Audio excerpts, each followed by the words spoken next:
Hello, Rama Rama Pupud. Hope all are in good health, feeling great, wonderful, having a happy and peaceful life. Now let's continue with the next chapter. However, in many evenings, the food has remained untouched. The fall of darkness sometimes brings the recluse out of his cottage. Through a walk around the fields is the only exercise he takes. We cross the compound and arrive at a modern cottage. It is solidly built of stone slabs and painted timber posts. The attendant produces another key and unlocks a heavy door.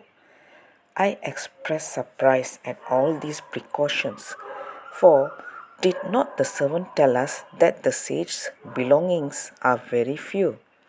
Thereupon, the man tells us a brief explanatory story. Some years earlier, the silent sage lived in the cottage without the protection of any locks or fastenings upon the entrances. But one unfortunate day, there came a man who was drunk with toddy liquor and who took advantage of the defenseless state of the sage to attack him.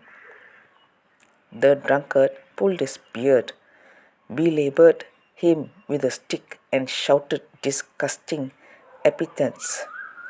Chance intervened to draw some young men into the field, intent upon playing a ball game. The noise of the assault drew their attention. They entered the cottage and rescued the sage from his assailant, while one of them ran off to the nearest houses to inform all and sundry. Before long, a group of excited people gathered together, Indian fashion, and began to mishandle the drunken ruffian who had dared attack a revered holy man.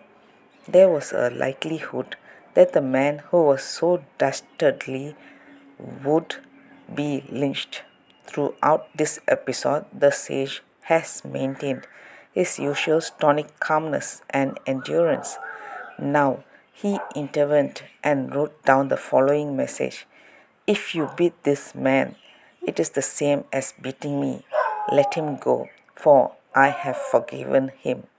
Since the sage's word was unwritten law, his request was unwillingly obeyed and the miscreant set free. The attendant peers into the room and then warns us to be perfectly quiet because the sage is sunk in trance.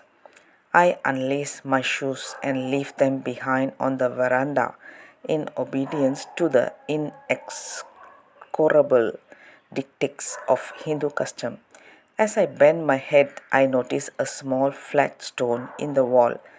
Its face is inscribed with Tamil characters. The abode of the sage who never speaks translates my companion. We enter the one roomed cottage. It is lofty, well roofed, and scrupulously clean. A raised marble dais, which is about 1 foot high, is built into the floor center. Its surface is covered with a richly patterned Persian rug. Upon this rug sits the entranced figure of the silent sage. Imagine a handsome man whose skin shines with a tawny blackish color, whose body is finely erect, and who sits in a peculiar attitude, which I immediately identify as one of the yoga postures which Brahma has shown me.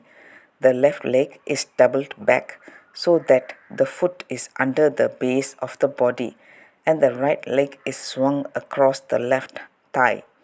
The sage's back, neck, and head form a perfectly straight line. His hair falls in long black strands almost to his shoulders and hangs thickly around his head. There is a sweeping black beard upon his chin. His hands are clasped over his knees. I notice that the trunk is remarkably well developed. It is very muscular and he is clearly in a healthy condition. The only covering he wears is a loin cloth. That's all, folks. Let's continue the next chapter. Thank you. Bye bye. Rama Rama Pupodu.